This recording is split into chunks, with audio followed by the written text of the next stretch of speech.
Mestre amado e querido, e felizes que estamos por nesta noite estarmos aqui, termos tido a oportunidade de chegar aqui nesta casa abençoada. Pedimos a Ti, Mestre amado e querido, que envolva toda esta casa com muita luz, com muita paz, com muita harmonia, tranquilidade, que as nossas mentes e corações serenem para que possamos ouvir o Evangelho da noite e que possamos também, Mestre amado e querido, a partir do momento que ouvirmos a Tua Palavra, possamos colocá-la em prática no nosso dia a dia. Pedimos a Ti, Mestre amado e querido, que abençoe a cada um de nós aqui presentes, encarnados e desencarnados. Permita a oração da noite, que com palavras doces e simples possa passar o Seu Evangelho. Fique conosco, Mestre amado e querido, hoje e por todo sempre. Que assim seja. Vamos receber com muito carinho o Marcel, que fará o Evangelho da noite.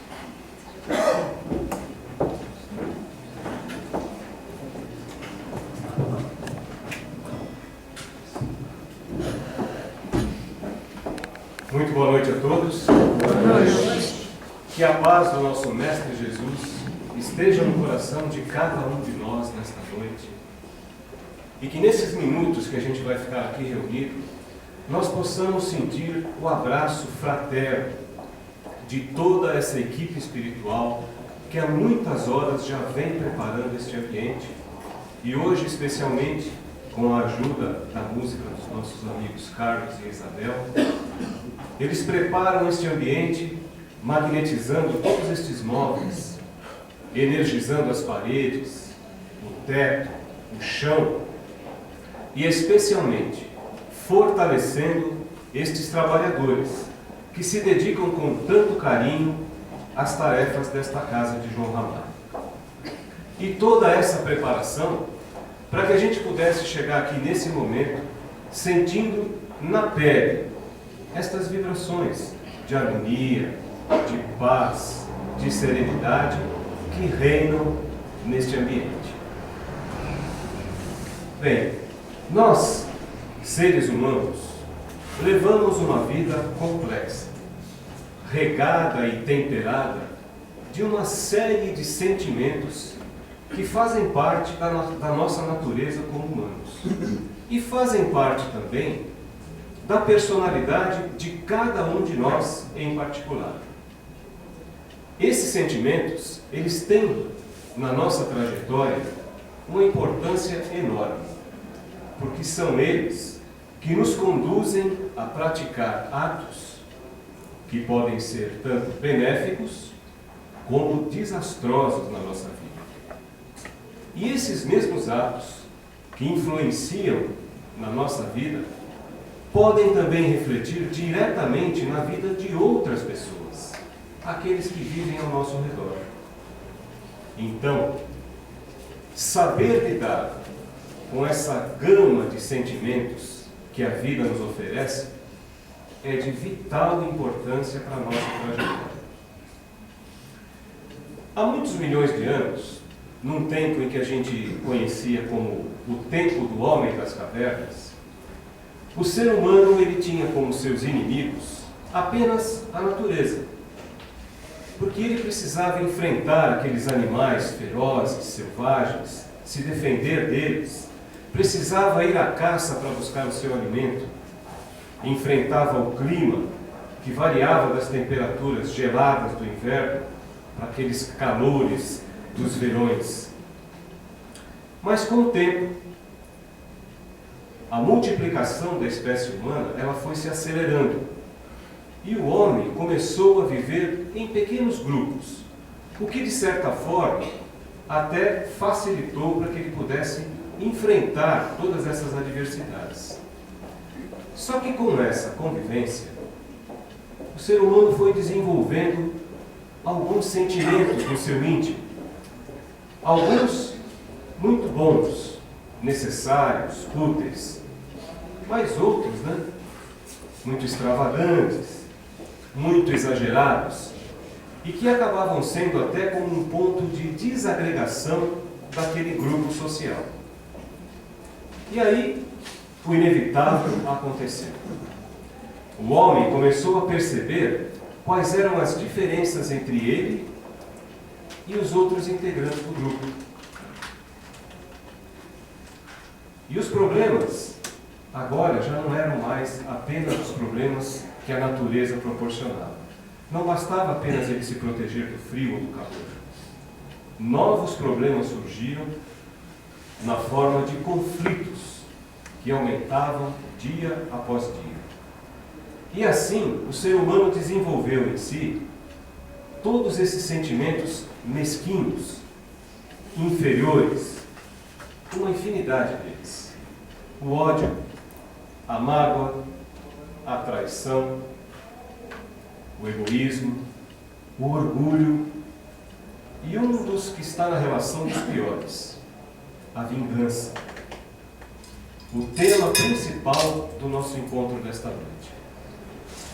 Se a gente fizer uma listinha dos piores sentimentos que nós cultivamos dentro de nós, a vingança, com certeza, vai estar ali na lista dos 5 primeiros.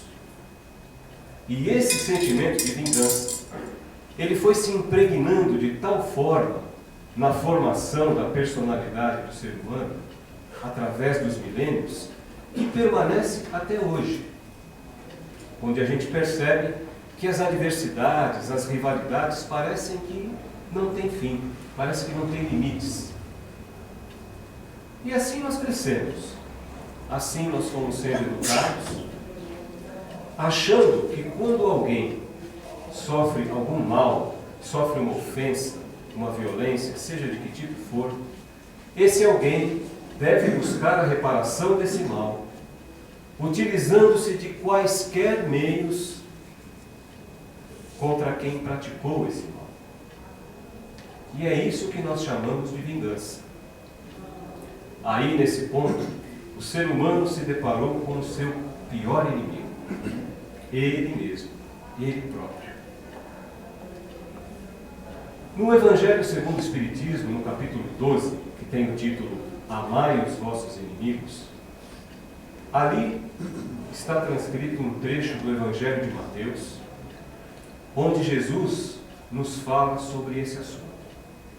Ele nos passa uma lição, uma orientação, e fala exatamente com estas palavras: amai os vossos inimigos, fazei o bem àqueles que vos odeiam, orai pelos que vos perseguem e caluniam, para serdes filhos de vosso Pai, que está nos céus, o qual faz nascer o sol sobre os bons e os maus, faz cair a chuva sobre os justos e os injustos. Porque se não amardes senão aqueles que vos amam, que recompensa tereis nisso? Eu vos digo que se a vossa justiça não for maior que a dos escribas e dos fariseus, não entrareis no reino dos céus. Essa é a orientação de Jesus. É isso que está lá no Evangelho. Só que existe uma distância quilométrica entre o que Jesus quer que a gente faça e o que a gente faz de verdade no nosso dia a dia. Quem de nós ora por aqueles que nos perseguem e nos caluniam? Quem de nós trabalha pelos que nos fazem mal? O que a gente costuma fazer é não superar e não dominar o nosso ódio. E aí a gente começa a alimentar um sentimento de vingança sem limites. Quando a gente se sente ferido, quando a gente se sente violentado, ofendido, o que a gente quer fazer é devolver isso na mesma intensidade. E a gente encontra várias justificativas para isso. Nos utilizamos de várias frases feitas, bem conhecidas de todos nós. A gente geralmente fala assim: eu não levo desaforo para casa. Ou então, eu vou te devolver com a mesma moeda. E ainda tem aquele outro que a gente costuma falar muito, né? Você não perde por esperar, você vai me pagar por isso que você fez.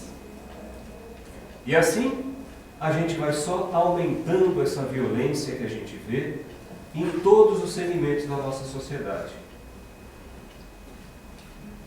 Se a gente parar para analisar a nossa vida, a gente vai perceber que em qualquer lugar que a gente esteja, seja na nossa casa, junto com a família, no trabalho, na rua, no trânsito, no metrô, no trem, e até nos nossos momentos de lazer, em todo lugar que a gente está, a gente se melindra por uma simples discordância de ponto de vista.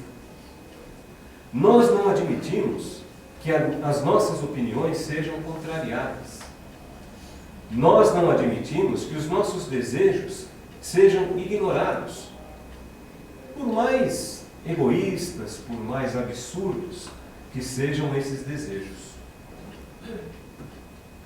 E ainda, a gente cultiva uma coisa dentro de nós muito perigosa. Acho que 100% de nós tem sempre uma pessoa que a gente não tem uma afinidade. Aquela pessoa que a gente julga que nos fez algum mal. Nosso santo não bate. E quando essa pessoa passa por alguma dificuldade, passa por algum problema, parece que nasce dentro de nós uma satisfação assim mórbida. A gente sente um prazer, mesmo que sutil, de ver aquela pessoa sofrer. E isso também é vingança. Quando a gente toma conhecimento de um crime, então, aí qualquer um de nós se transforma num justiceiro. A nossa vontade é fazer com que o criminoso que cometeu esse crime sinta na própria carne todo o mal que ele fez os outros passarem. E esse desejo incontrolável de justiça acaba nos tornando injustos. Porque, na maioria das vezes, o que a gente pensa ser justiça não passa mesmo é de vingança. É só a gente ver vários acontecimentos no nosso dia a dia. Agora parece que virou moda quando um ladrão, um assaltante é pego em flagrante, as pessoas vão lá, um monte de gente, pega esse indivíduo, amarra numa árvore, amarra num poste, tira a roupa dele e espanca, dá chute, dá paulada, joga água quente, joga formiga em cima dele. Aí forma aquela plateia em volta, assistindo, vibrando com aquilo. E sempre tem alguém com uma câmera, que filma tudo e coloca na internet. E aí, por trás do monitor do computador, tem uma plateia maior ainda, que fica assistindo e vibrando com aquilo. E nem sempre a pessoa que está ali amarrada foi exatamente o autor do crime. Nem sempre ele foi o assaltante ou o ladrão. Nós tivemos um caso bem recente agora aqui na cidade do Guarujá, onde uma moça foi espancada até a morte porque foi confundida com uma outra pessoa. Alguém fez um retrato falado muito mal feito, outro alguém achou que aquele retrato falado era dessa moça, outro alguém cruzou com ela na rua e aí começou a confusão toda. Gente que não sabia nem o que estava acontecendo, em plena rua foi lá, simplesmente assassinaram a moça no meio da rua. E não era ela. Isso é justiça? Isso não é justiça, gente. Isso não passa de vingança. Outro dia até aquele programa CQC fez uma simulação, colocou numa praça em São Paulo, simulou um teatro ali de alguém que teria roubado um celular e as pessoas começaram a correr atrás dele. Gente, o que apareceu de gente querendo bater naquele ator que estava fazendo o papel de ladrão, as pessoas não sabiam nem o que estava acontecendo. Eles queriam era bater. Não, é ladrão, tem que bater mesmo. É bem verdade que os criminosos acabam escapando muitas vezes pela impunidade que reina no nosso país. E isso nos dá uma certa revolta. Acho que é consenso geral. É bem verdade também que o nosso sistema judiciário, o Código Penal, a aplicação das leis, sistemas de policiamento, tudo isso tem muitas falhas. Mas aí é um outro departamento. É um outro assunto que não nos cabe analisar agora. O que a gente precisa entender é que desencorajar a vingança não significa de maneira nenhuma ser conivente com o mal ou ser conivente com o crime. Muito pelo contrário. Desencorajar a vingança é acabar com a maldade, mas utilizando a razão, e não movidos pelo ódio, não movidos pela emoção, que só nos deixa cegos, que nos destrói. Esse sentimento de vingança, ele nasce no nosso íntimo como a reação de um coração que está magoado, que está ressentido com alguém, por alguma ofensa que recebeu. E quando a gente está nessa situação, quando a gente tem mágoa no nosso coração, nós começamos a trilhar uma estrada perigosa, que é a estrada do ódio. Se esse sentimento de vingança vem à nossa mente, é porque nós já estamos sendo movidos pelo ódio. E quem odeia, fere em primeiro lugar a si próprio. Quem alimenta esse desejo de vingança, coloca sobre as suas costas um fardo muito pesado de responsabilidades. Um fardo que só vai começar a ser aliviado quando a gente começar a aprender a praticar o perdão. E a gente já tem problema suficiente. O nosso fardo ele já é bastante pesado com as coisas que a gente enfrenta no dia a dia. Para que a gente vai aumentar esse peso? Para que a gente vai se curvar mais ainda em função disso? A pessoa que quer se vingar, ela perde uma excelente oportunidade de se regenerar através do perdão do agressor. Agressor que, por sinal, sem dúvida nenhuma, inevitavelmente, essa pessoa vai ter que se reconciliar um dia. Isso é fato, não tem como escapar. Esse sentimento de vingança, que é extremamente contrário a todas as leis de Deus, ele só vai começar a ser minimizado, só vai começar a diminuir, quando a gente começar, através do recurso da prece e do estudo profundo do Evangelho, exercitar a prática do perdão. Quando o desejo de se vingar for mais forte do que o desejo de perdoar, a gente precisa empreender todos os nossos esforços para cultivar em nós os sentimentos contrários a isso. Sentimentos de paciência, de tolerância, de indulgência, piedade, amor ao próximo. E o Evangelho e a prece são instrumentos que vão nos dar um amparo, vão nos inspirar para afastar de nós esses sentimentos que a gente chama de mesquinhos, de inferiores. Esse ódio, essa vingança, ele acaba envenenando o nosso coração e entorpece a nossa razão. Aliás, a respeito disso também, tem um grande filósofo contemporâneo chamado Seu Madruga, esse mesmo, Seu Madruga, o seriado de Chaves. Uma vez o Seu Madruga soltou a seguinte pérola: A vingança nunca é plena, mata a alma e a envenena.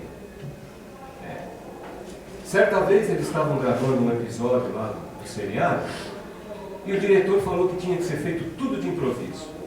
Saiu uma briguinha lá, uma confusão entre os personagens, né, o Kiko e o Chaves estava lá se lamentando do seu Madruga, e o seu Madruga falando para ele: não, Chaves, não é por aí, você não pode revidar, etc, etc.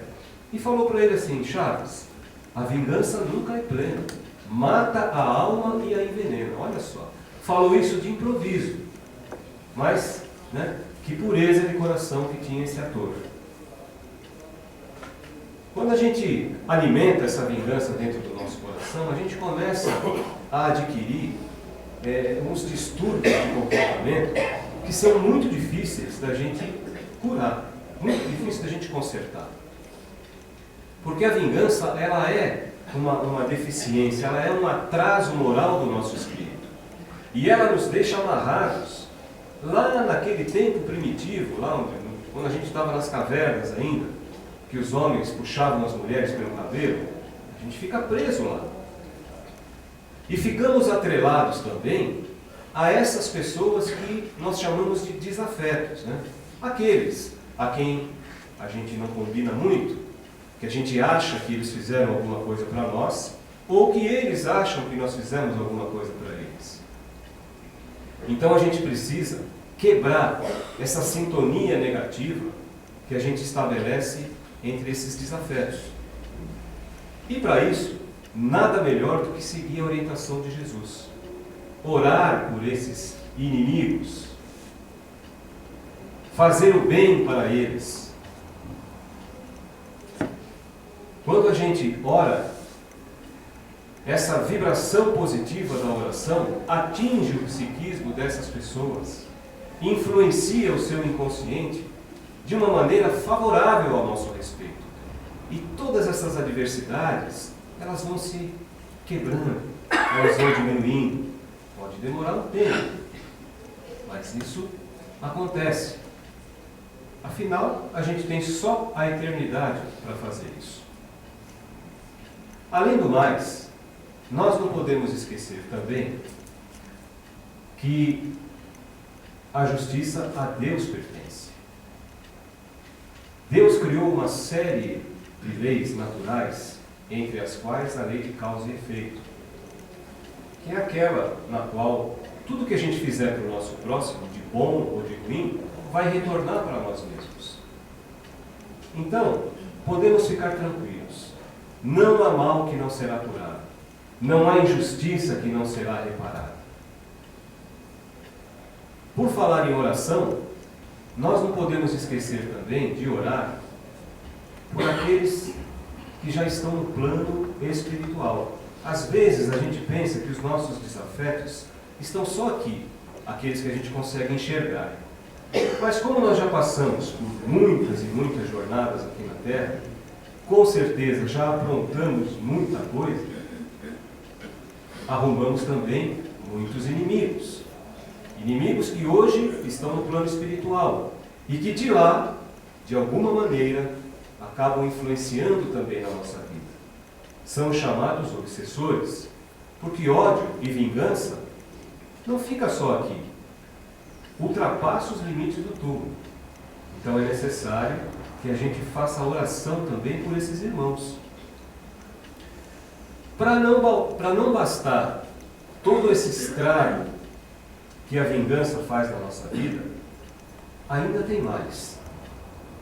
A gente sabe muito bem que muito do nosso emocional acaba atingindo o nosso corpo físico. E a própria medicina já provou que existe uma estreita relação entre o nosso estado emocional e uma série de doenças que têm uma cura difícil. Dizem até que o câncer é a doença da mágoa, e não há de que se duvidar muito disso. Voltando um pouquinho no capítulo 12, lá do Evangelho segundo o Espiritismo, o espírito Jules Olivier, um colaborador de Kardec na elaboração do livro, ele nos alerta sobre esse assunto, dizendo também que aquele que alimenta esse desejo de vingança não pode ser considerado espírita, e muito menos cristão.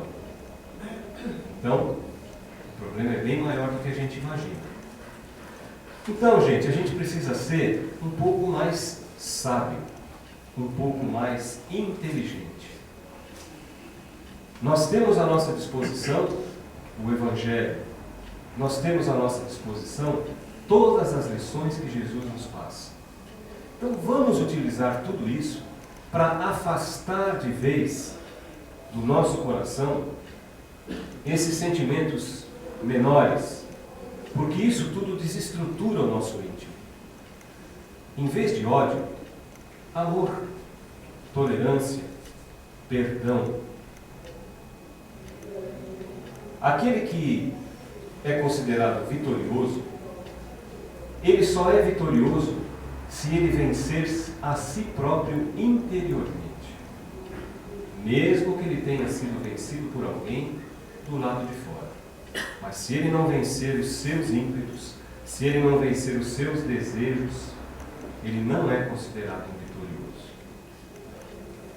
Para a gente poder encerrar esse nosso encontro de hoje,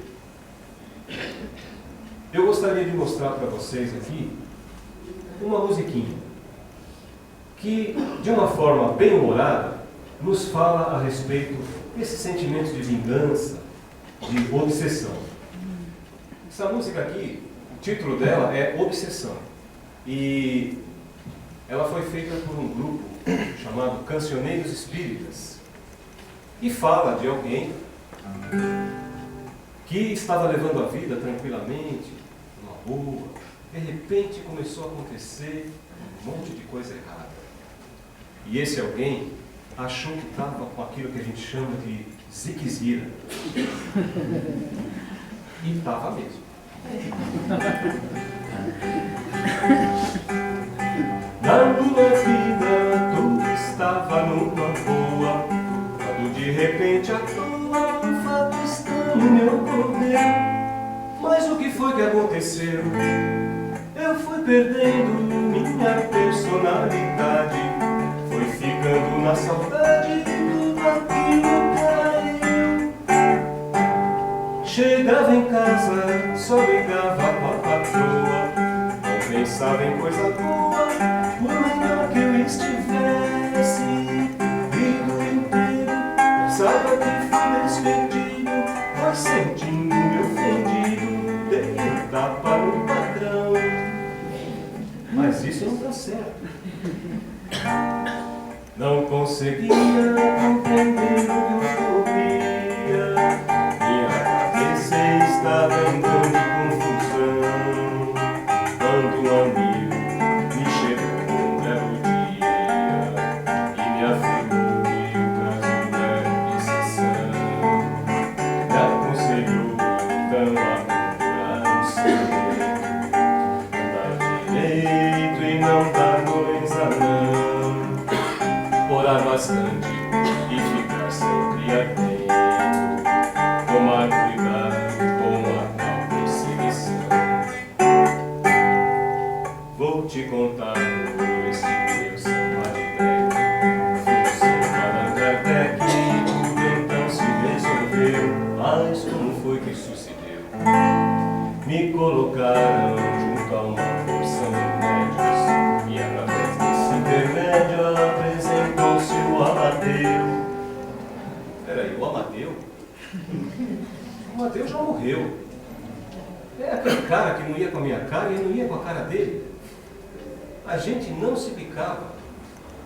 O Amadeu, safado, sem vergonha, pilantra, foi me dizendo ser antigo inimigo, jurou ter me perseguido desde muito tempo atrás. E eu zangado, muito louco, aturdido, fui gritando, seu bandido, essas coisas não se faz. E eu xingava o Amadeu xingava eu. Eu xingava o Amadeu e o Amadeu xingava eu. Xingava de palavrão mesmo, de nome feio. todas essas bobagens que vocês estão pensando. E sem demora, pra pôr calma no ambiente, aproximou-se o dirigente, que por fim desceu.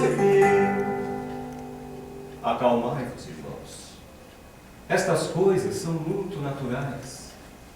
Dívidas do passado não nos permitem a paz. É preciso buscar no fundo de nós mesmos o porquê do sofrimento, a razão para tanta agruras, visto que toda criatura só alcança a evolução quando a si própria depura e auxilia o seu irmão. E assim ficamos cabisbaixos, pensativos, procurando lenitivos para nossa situação. Como devemos acabar com isso? E proponho simplesmente um termo para conciliação. Vamos fechar entre nós dois um compromisso. Sei que será bem difícil, mas não custa a intenção. Para testarmos nossa calma, nosso vício, voltaremos genro e sogra